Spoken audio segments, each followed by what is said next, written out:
Quase todo mundo acredita numa mentira que nem percebe estar carregando. A mentira de que tempo parado é tempo desperdiçado. De que se você não está avançando, visivelmente, todos os dias, então algo está errado com você. Essa crença se instala tão fundo que passa a doer fisicamente. Um incômodo na cabeça quando você compara a sua vida com a de quem parece ter conseguido tudo, enquanto você ainda tenta entender sozinho para onde ir e por que motivo o caminho ainda não apareceu. Repare bem nesse detalhe, porque ele muda tudo. Ninguém nasce sabendo que crescimento nem sempre parece crescimento. Às vezes, ele parece o oposto disso. Parece silêncio, parece uma sala vazia, sem aplausos, sem resultado visível, sem ninguém para confirmar que você está no caminho certo. E é justamente nesse vazio, nesse silêncio incômodo, que a maioria das pessoas desiste. Não porque estavam erradas, mas porque confundiram a ausência de movimento externo com falta de movimento real. Carl Jung passou décadas estudando exatamente esse fenômeno e chegou a uma conclusão que contraria quase tudo o que a sociedade moderna nos ensina sobre produtividade e pressa. Para ele, o mundo interior precisa se reorganizar, silenciosamente, antes que qualquer mudança duradoura possa acontecer lá fora. É um processo que não obedece prazos, não obedece metas de calendário, não obedece à impaciência de ninguém, nem mesmo à sua. Por mais que você tente forçar, apressar ou controlar o ritmo dessa transformação, como se fosse possível apressar uma semente a florescer antes da hora. E é sobre esse processo, invisível aos olhos, mas absolutamente real, que eu quero falar com você agora, nos próximos minutos, porque existe um conceito, dentro da obra de Jung, que explica exatamente o que você está vivendo neste momento da sua vida, e que talvez mude para sempre a forma como você olha para tudo o que ainda não aconteceu na sua vida, e para tudo aquilo que, em silêncio, já está sendo construído. Jung tinha um conceito que explica exatamente o que você está vivendo agora. Ele chamava de individuação, o processo lento e silencioso de se tornar quem você realmente é. E Jung dizia algo que parece duro, à primeira vista, que os problemas mais importantes da vida, os que realmente pesam, nunca são resolvidos à pressa. Eles são superados. Não porque encontramos uma solução rápida, mas porque nós mesmos, por dentro, crescemos o suficiente para carregá-los de outra forma. E é exatamente isso que quero te mostrar agora, através de uma história real. Rodrigo tinha um sonho simples: abrir um pequeno centro de reabilitação, um lugar onde pudesse, finalmente, usar tudo o que aprendeu para ajudar pessoas de verdade. Ele fez o projeto, procurou o banco e ouviu um não. Foi atrás de outro banco, outro não. O sócio que prometera entrar no negócio, de repente, desistiu, sem explicação. Os atrasos se acumulavam, um atrás do outro, como se o universo inteiro estivesse conspirando contra aquele sonho. E, por meses, Rodrigo se perguntou: será que eu estou apenas perdendo tempo, enquanto todos ao meu redor seguem em frente? Mas, em algum momento daquela espera dolorosa, algo mudou dentro dele. Rodrigo percebeu que havia colocado todo o seu valor, tudo o que ele era, num resultado que ainda nem havia acontecido. Ele tinha amarrado a própria identidade a uma data futura, a uma inauguração que talvez nunca chegasse. E foi ali, nesse vazio incômodo, que ele começou a fazer algo diferente. Começou a ouvir, de verdade, as pessoas que já cruzavam o seu caminho. Pacientes, amigos, desconhecidos. Ele aprendeu a ficar presente, sem pressa, sem cobrança, apenas escutando o que cada um tinha para dizer, como se aquilo, sozinho, já fosse suficiente. Foi nesse período, o mais difícil da sua vida, que Rodrigo desenvolveu algo que nenhum banco, nenhum sócio, poderia lhe dar de presente. Uma calma que vinha de dentro, e não das circunstâncias externas. Esse é o crescimento invisível de que Jung falava. Aquele que não aparece em nenhuma rede social, que ninguém aplaude, mas que decide, silenciosamente, o tipo de pessoa que você será quando a porta, finalmente, se abrir. E é assim que sabemos se alguém suportou a incerteza sem perder o próprio valor. não pelo resultado que chega, mas pela forma como ele se comporta todos os dias, enquanto espera. Agora, eu preciso te falar sobre algo que dói, mas que precisa ser dito. Existe uma parte de você que já morreu, silenciosamente, durante essa espera. E não, isso não é motivo de tristeza. É, na verdade, o sinal mais claro de que algo novo está tentando nascer. Jung chamava aquilo que mostramos ao mundo de persona, a máscara que criamos para sermos aceitos, para nos encaixarmos, para sobrevivermos em certos ambientes. E o grande medo, o medo que trava tanta gente, é o medo do desconhecido, o medo de deixar cair essa máscara, sem saber exatamente o que existe por baixo dela. Pense num casulo, por um instante, aquele espaço fechado, escuro, apertado, onde a lagarta se refugia. Naquele momento certo, o casulo é proteção pura.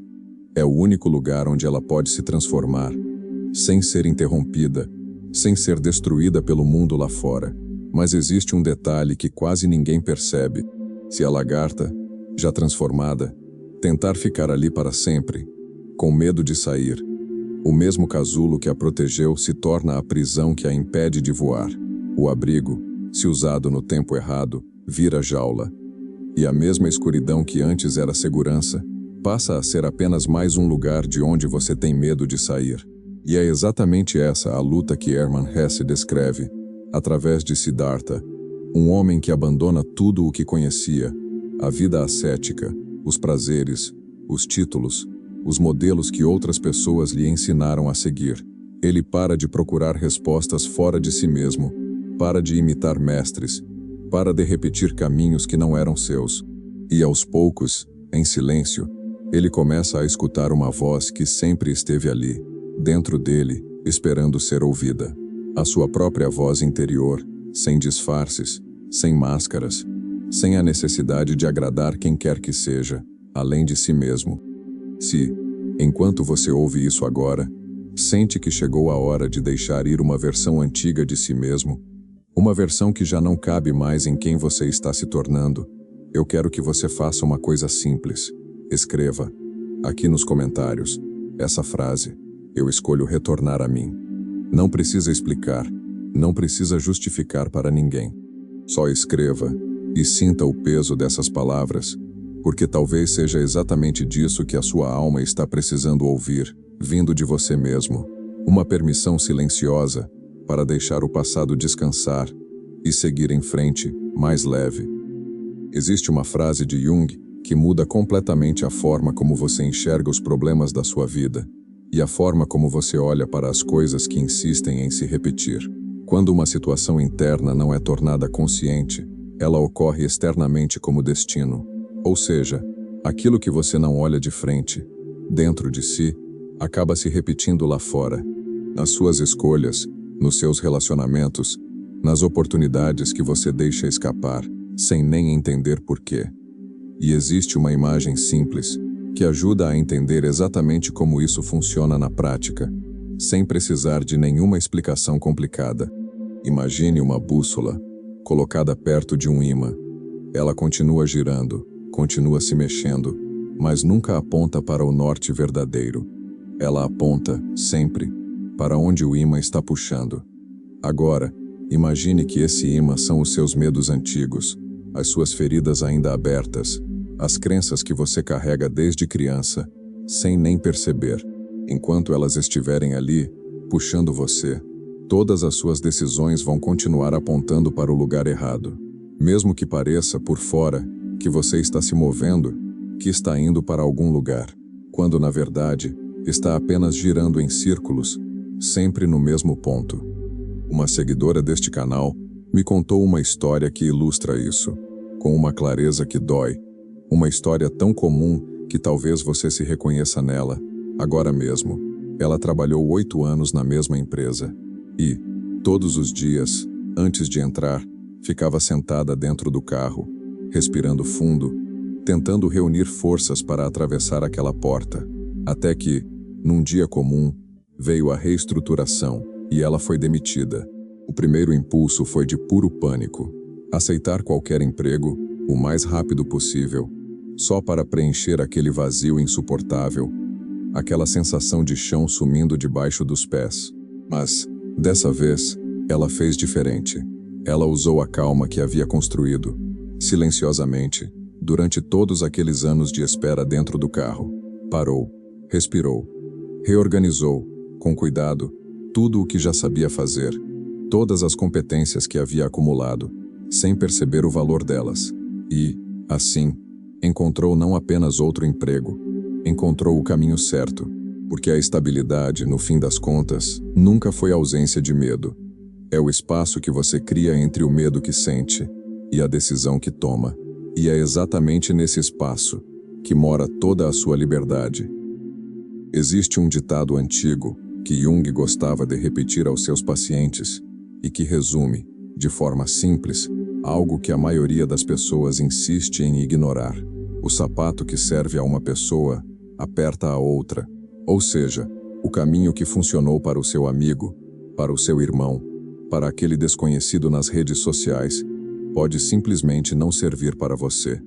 Não porque você é menos capaz, mas porque o seu ritmo, a sua alma, o seu momento de vida são completamente diferentes dos deles.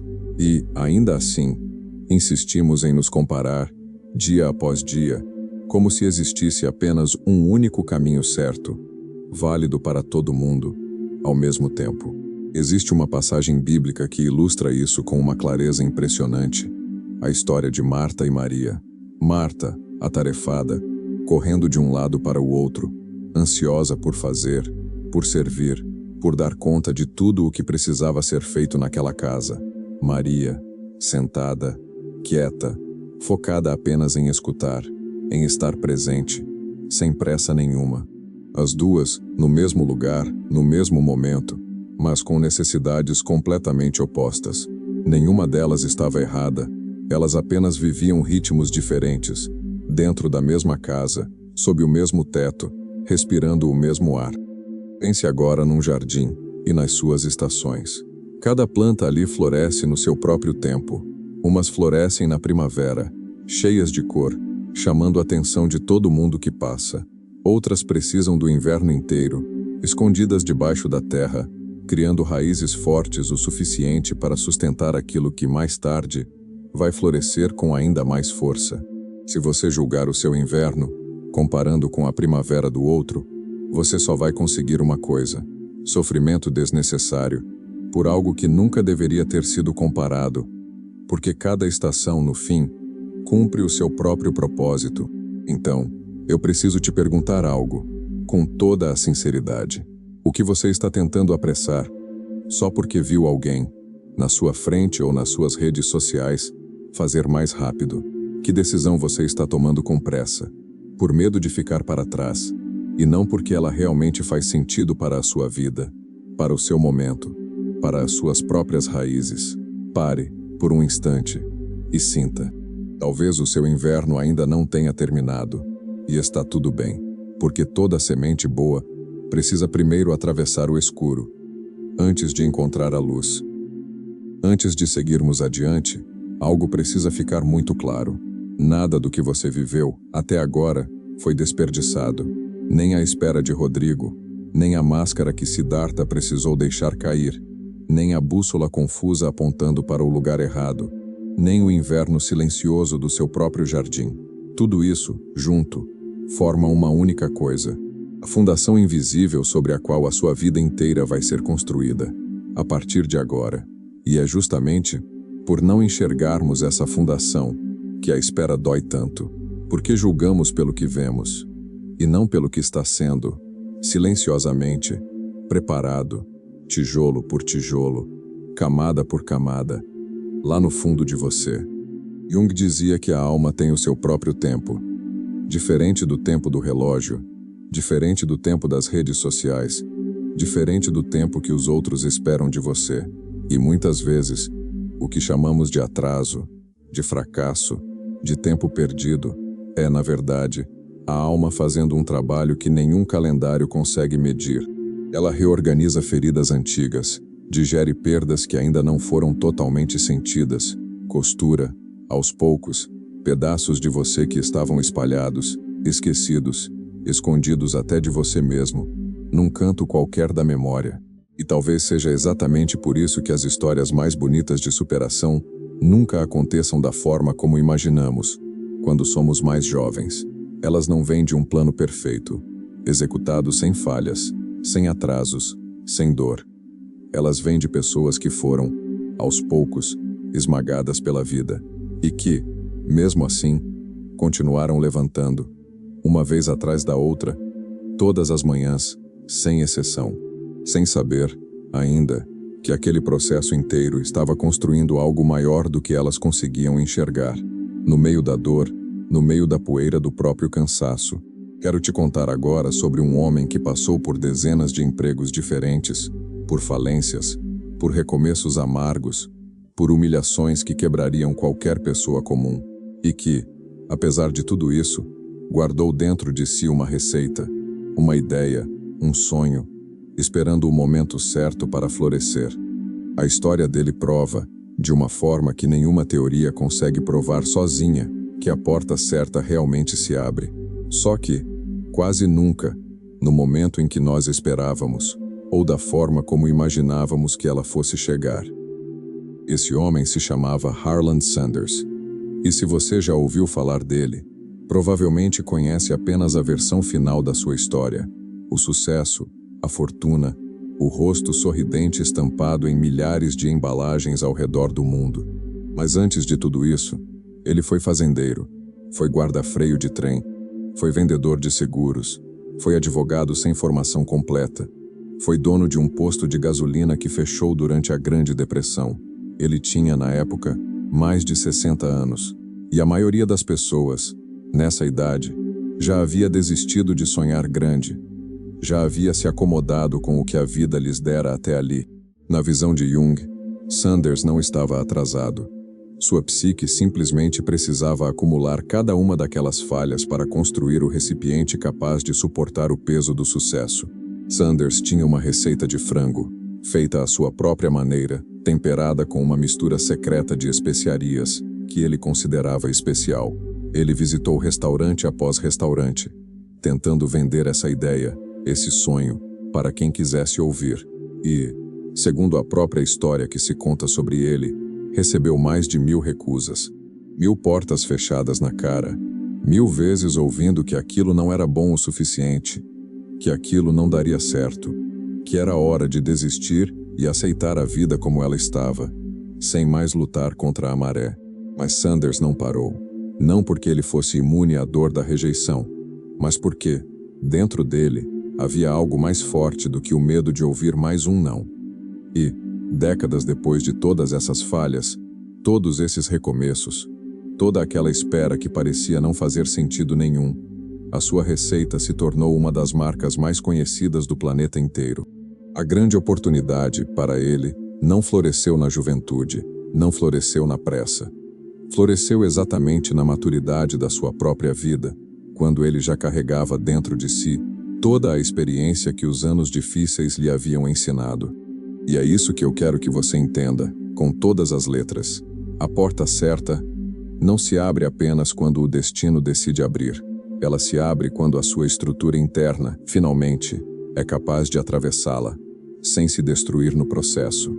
Se Sanders tivesse recebido aquele sucesso aos 25 anos, talvez nem tivesse a maturidade emocional para sustentar tudo o que viria depois. A espera, para ele, não foi um obstáculo. Foi a própria preparação, o próprio caminho, silencioso e necessário, até o momento certo. Então, eu quero que você leve consigo uma última reflexão, antes de encerrarmos este momento juntos. A porta que você tanto espera não vai se abrir apenas porque o tempo passou, ou porque você finalmente cansou de esperar. Ela vai se abrir quando aquilo que você construiu, silenciosamente, por dentro, durante esse período inteiro, for capaz de sustentar tudo o que vem depois dela. A calma de Rodrigo, a coragem de Siddhartha, a estabilidade da seguidora, a paciência de quem entendeu o próprio jardim, a persistência de Sanders, tudo isso junto, é a chave que você mesmo está forjando, martelada devagar, em silêncio, nas noites mais difíceis que você atravessou sozinho. E aqui está o reenquadramento mais importante de todos, aquele que eu quero que você carregue para o resto da sua vida. Você não perdeu tempo nenhum, nesses meses, nesses anos, que pareceram tão vazios, tão parados, tão sem sentido. Enquanto você duvidava de si mesmo, alguma parte sua, mais profunda, mais sábia, estava organizando, com cuidado, tudo o que você vai precisar para a próxima etapa. Ninguém floresce fora do seu tempo.